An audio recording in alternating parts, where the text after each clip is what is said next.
After a lovely spring break vacation, we are back, and so is the market. We'll be discussing all the volatility that we have seen as of late, the latest in crypto, equities, and much more today on Money Never Sleeps.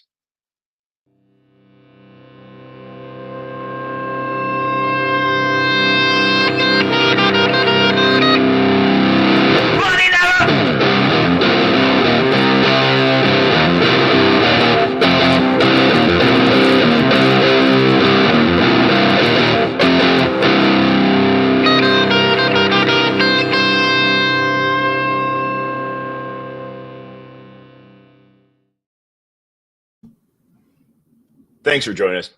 Thanks for joining us today, everybody. As we get going, do us a favor, hit that like button, subscribe to the channel if you're new here.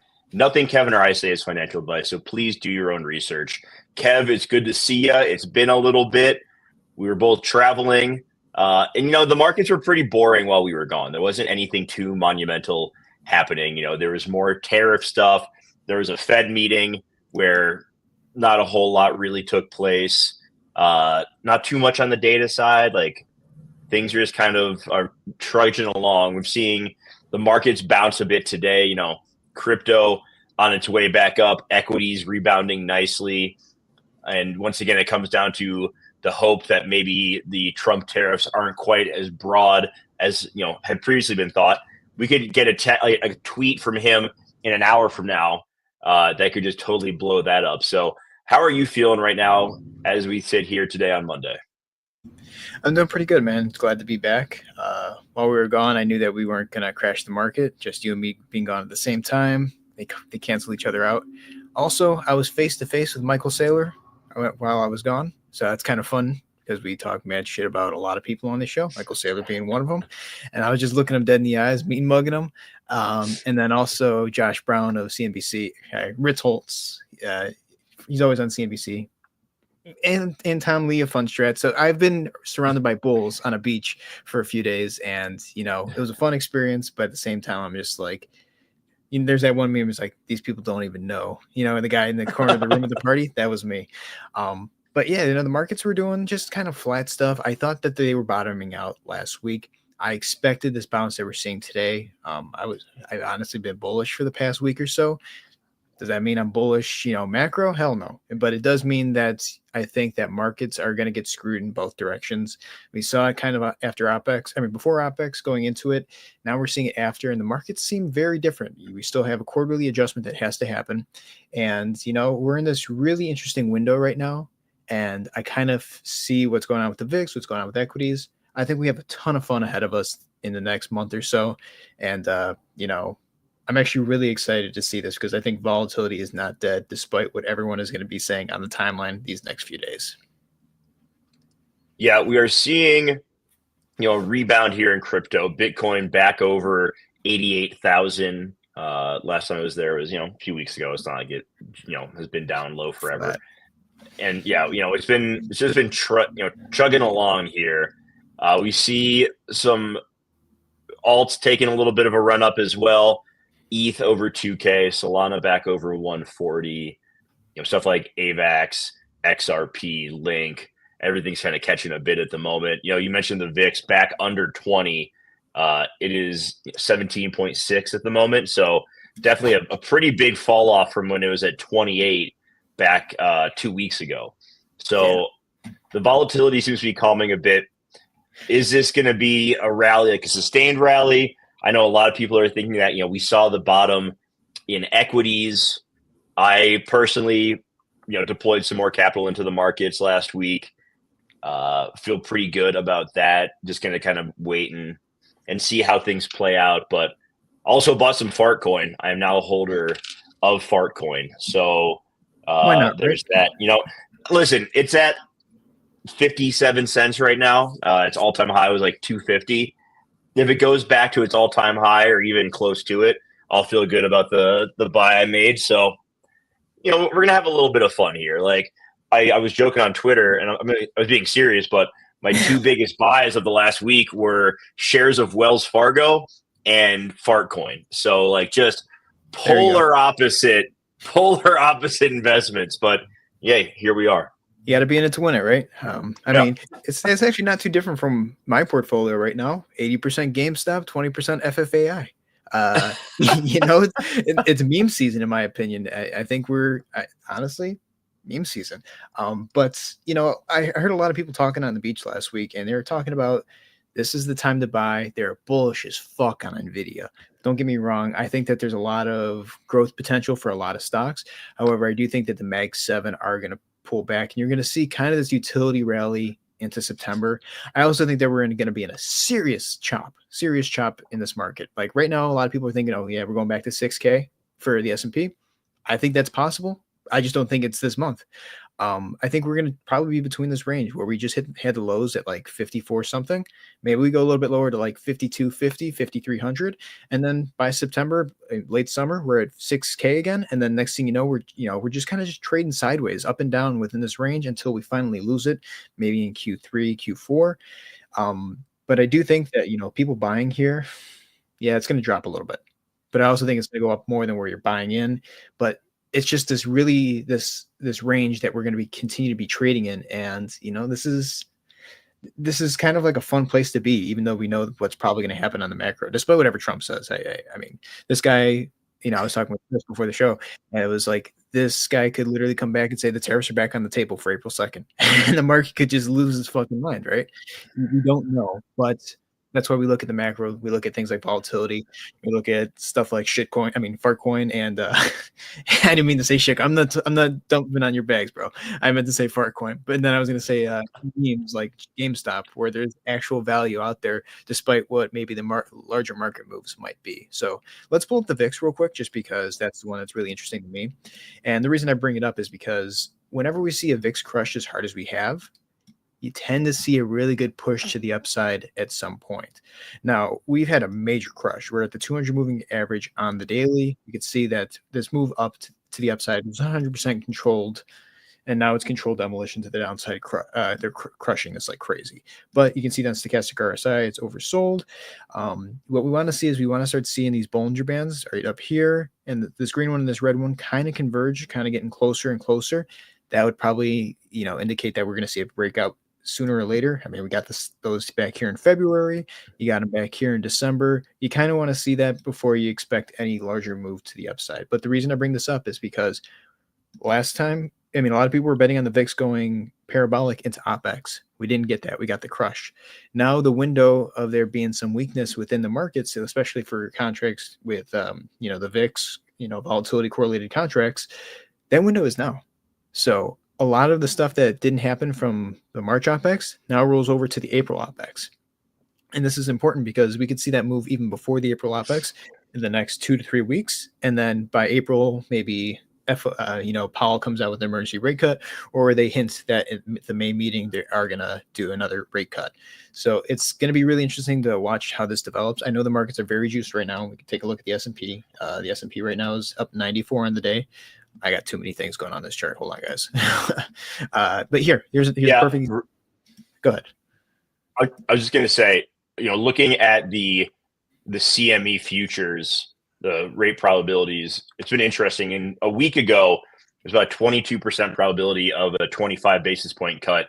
That number has been chopped in half to about 11.5% now. So it seems like the markets are pricing in, just the Fed staying stable at this May meeting. A lot could happen between now and then. We have PCE reading this Friday. So between now and the next Fed, we're going to have 2 PCE readings, 2 job reports, 1 CPI. So there's a lot of data that's going to come out between now and then. But right now, the markets are anticipating that Powell and the Fed still will not be cutting in May.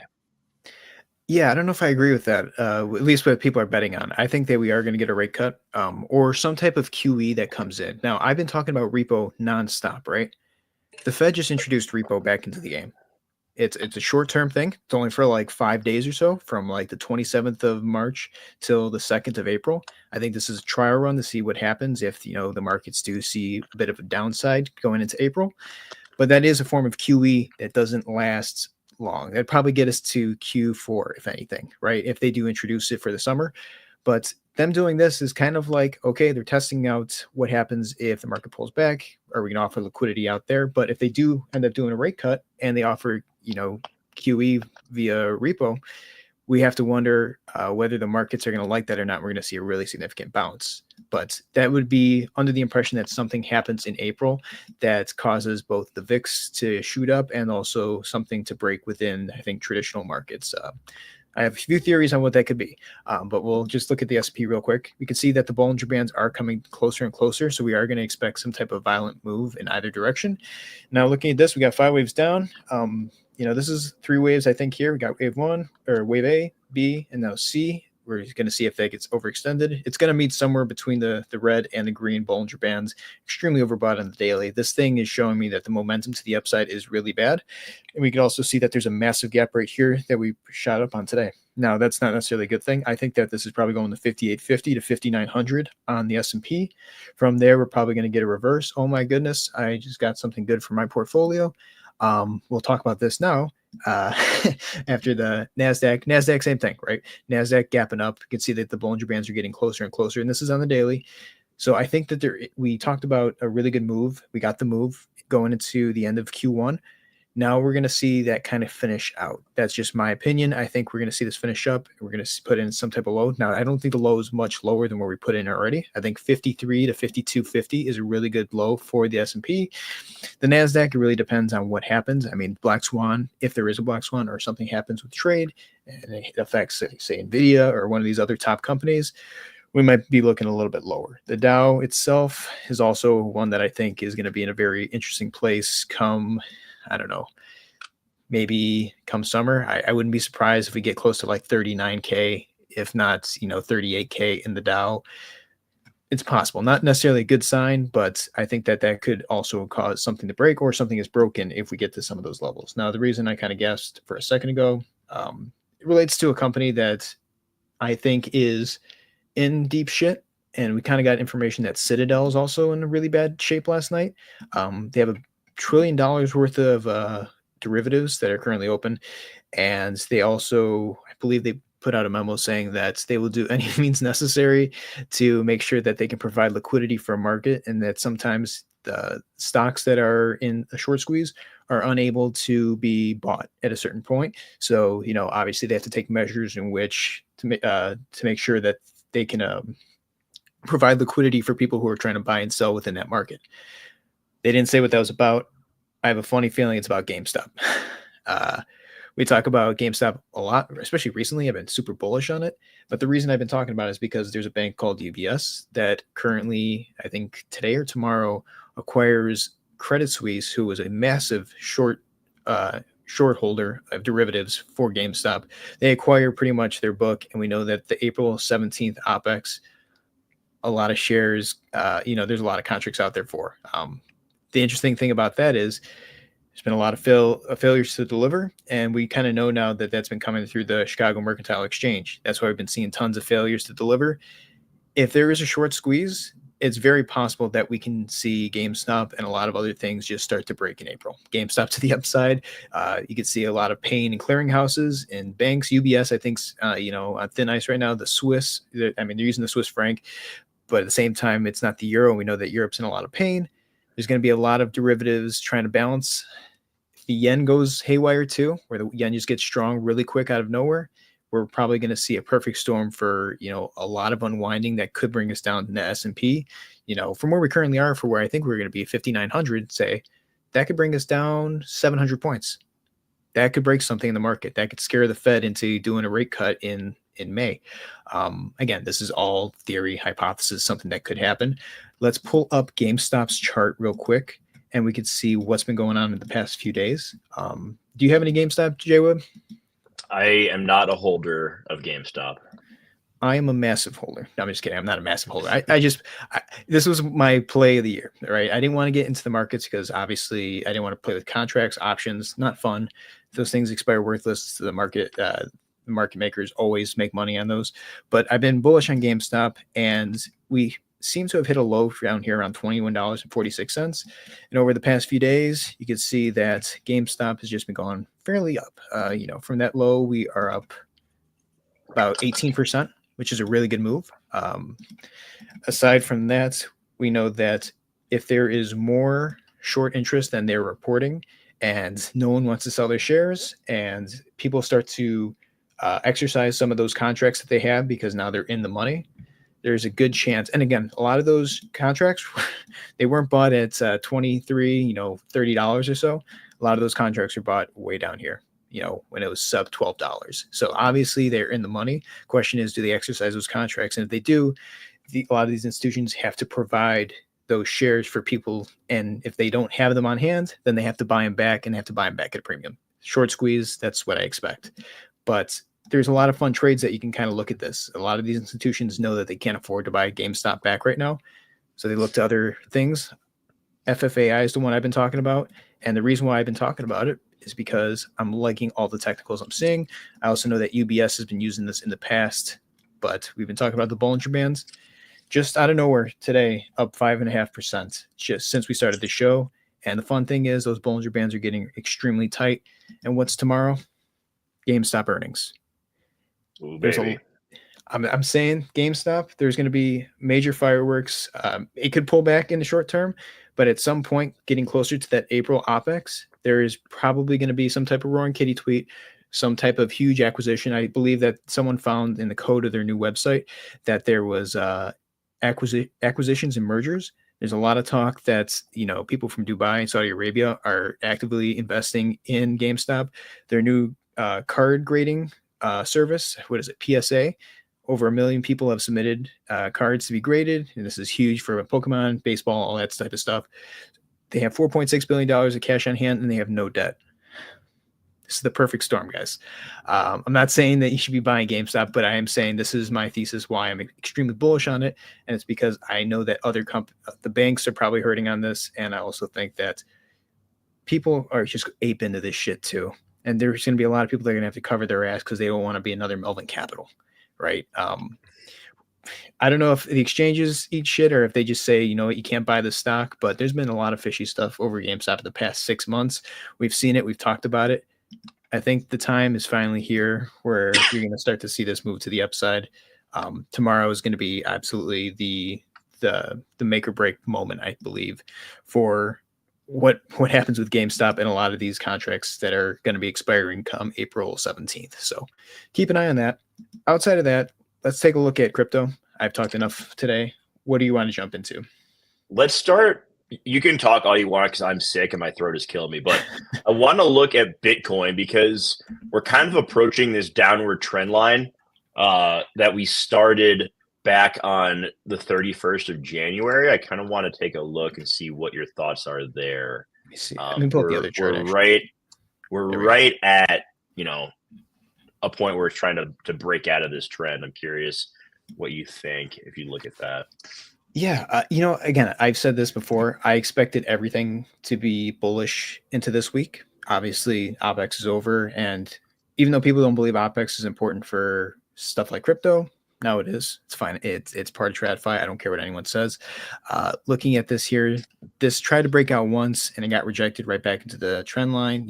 This downward flag broke out again. Question is now, how long are we able to sustain this? Now, there's a theory that Bitcoin tends to go before traditional TradFi markets. So if there is some type of negative move to the downside, you'd probably see in Bitcoin before anything else, 24-hour market, right? Looking at this here, I think this is a bit of a fake out move. I'm curious real quick, though. So you have yours starting at a different date than I have mine. I have mine going back because what's the top of that line that you have right there? What's the date on that? Yeah, so 21st of February. I'm going back to January 31st. Oh, okay, so yeah, like that. Oh, okay, gotcha. And so yeah, and so I'm just I don't know a lot about TA, but I'm curious. Like the longer the trend is it more? There's no like surefire way to predict this stuff, but if the trend line is longer, does it provide a little bit more clarity or consistency, whatever it may be? I mean, that just pretty much put a bullshit screw you in the idea that this was going to be breaking out compared to my chart. So this is actually more bearish than what I had.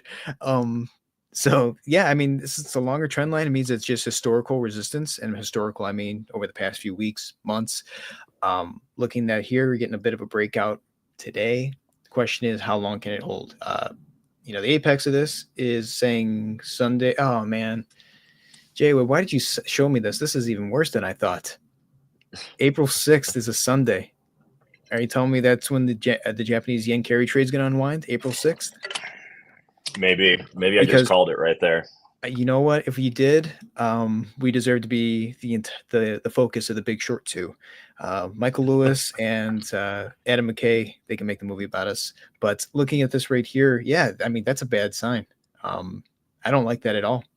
Obviously, volume is dropping off here, and we're pushing up, and you're in resistance. Wouldn't be surprised if Bitcoin starts to get really shitty in the middle of this week, and you kind of just sideways trade. Maybe Black Swan right here. Let's put a line. Damn, this is like I didn't like that at all. Yeah, that's the apex. I mean, it's going to make or break by that point, and the fact that it's on a Sunday night could precede everything I just said. The Bitcoin markets could precede what happens with TradFi that Monday, or it could go along with what's happening in Japan or any of the other Asian markets at that time, and that's kind of what we're expecting. So this kind of tells me that we're not going to see this break out from here. It could for a short period of time, but I think that we're going to be very close back to that 82K come April 6th, and where we're going to go from that. I would expect this to move to the downside. The question is where, right? That 73 level has always been something that we've been talking about. From where we currently are to that 73, it's just about 16.5%, almost 17% actually. If that doesn't hold, then you're coming down to 60K.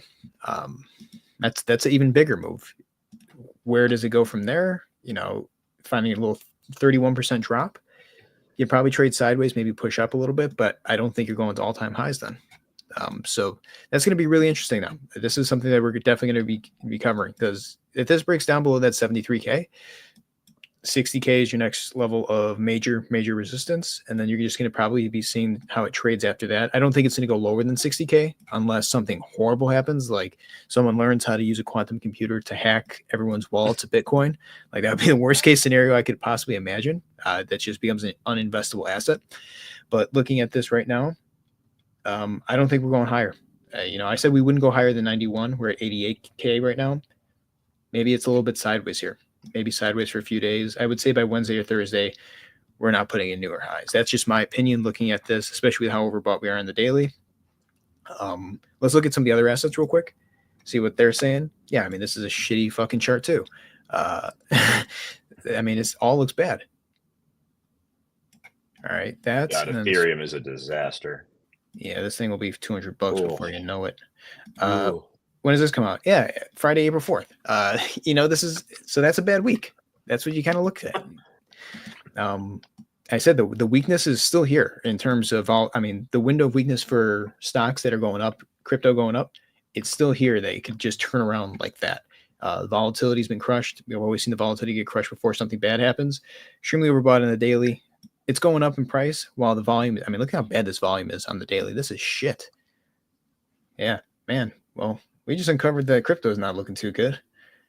Solana, let's see what this is doing.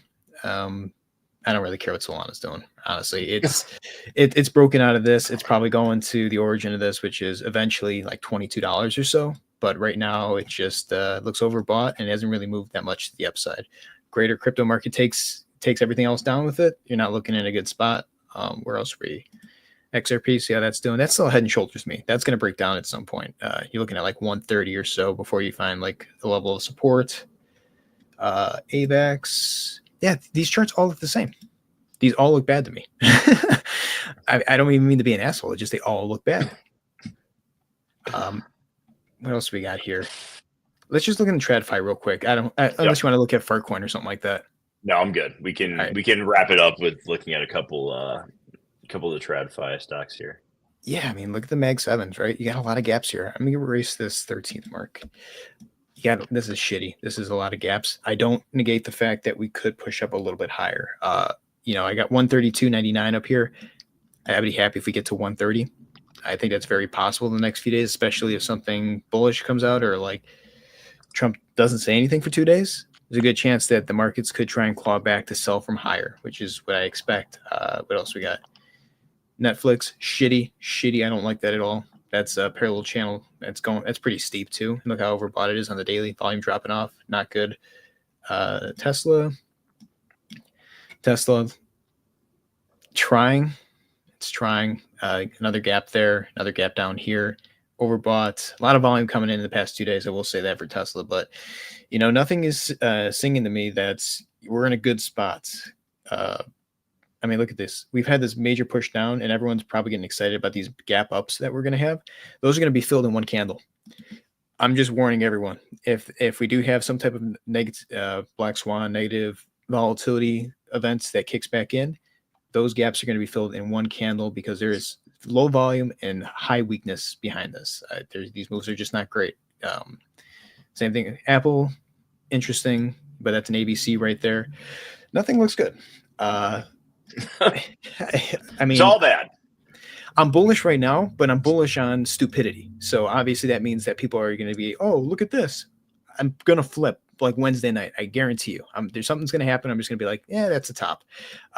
Airbnb, I wish you shorted it when I said. I think that it's probably going to go down a lot more, but we said it in that earnings call. It was going to go up to like that 150 level. It shot up above it. Went to 164. But if we would have shorted from there to where it went, that was a 27% drop. Yeah, it's okay. It's still going to zero. We're going to be able to buy the company pennies on the dollar. And then, this is the last thing I will talk about.